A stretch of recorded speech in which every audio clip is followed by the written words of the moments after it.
Capítulo 11. Ordens para medir o santuário de Deus. Foi-me dado um caniço semelhante a uma vara, e também me foi dito: dispõe-te e mede o santuário de Deus, o seu altar e os que naquele adoram. Mas deixa de parte o átrio exterior do santuário, e não meças, porque foi ele dado aos gentios. Estes, por 42 meses, calcarão aos pés a cidade santa. As duas testemunhas mártires.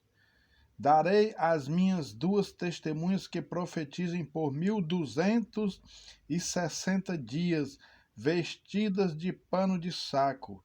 São estas as duas oliveiras e os dois candeeiros que se acham em pé diante do Senhor da terra.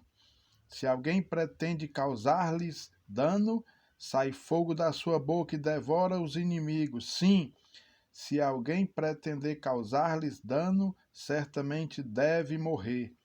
Elas têm autoridade para fechar o céu, para que não chova durante os dias em que profetizarem. Tem autoridade também sobre as águas, para convertê-las em sangue, bem como para ferir a terra com toda sorte de flagelos, tantas vezes quantas quiserem. Quando tiverem então concluído o testemunho que devem dar, a besta que surge do abismo pelejará contra elas, e as vencerá e matará. E o seu cadáver ficará estirado na praça da grande cidade, que espiritualmente se chama Sodoma e Egito, onde também o seu Senhor foi crucificado. Então muitos dentre os povos, tribos, línguas e nações contemplam os cadáveres das duas testemunhas por 3 dias e meio e não permitem que esses cadáveres sejam sepultados. Os que habitam sobre a terra se alegram por causa deles, realizarão festas e enviarão presentes uns aos outros, porquanto esses dois profetas atormentaram os que moram sobre a terra. Mas depois dos 3 dias e meio, um espírito de vida vindo da parte de Deus neles penetrou, e eles se reergueram sobre os pés. E àqueles que os viram sobreveio grande medo. E as duas testemunhas ouviram grande voz vinda do céu, dizendo-lhes: subi para aqui. E subiram ao céu numa nuvem, e os seus inimigos as contemplaram. Naquela hora houve grande terremoto, e ruiu a 10ª parte da cidade, e morreram. Nesse terremoto 7.000 pessoas, ao passo que as outras ficaram sobremodo aterrorizadas e deram glória ao Deus do céu.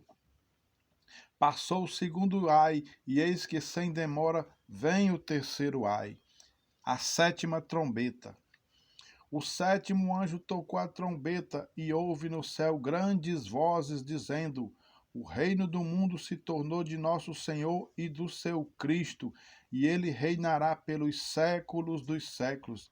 E os 24 anciãos que se encontram sentados no seu trono diante de Deus prostrarão-se sobre o seu rosto e adorarão a Deus, dizendo: graças te damos, Senhor Deus, Todo-Poderoso, que és e que eras, porque assumistes o teu grande poder e passaste a reinar. Na verdade, as nações se enfureceram, chegou, porém, a tua ira, e o tempo determinado para serem julgados os mortos, para se dar o galardão aos teus servos, os profetas, aos santos e aos que temem o teu nome, tanto aos pequenos como aos grandes, e para destruíres os que destroem a terra. Abriu-se então o santuário de Deus, que se acha no céu, e foi vista a arca da aliança no seu santuário, e sobrevieram relâmpago, vozes, trovões, terremoto e grande saraivada.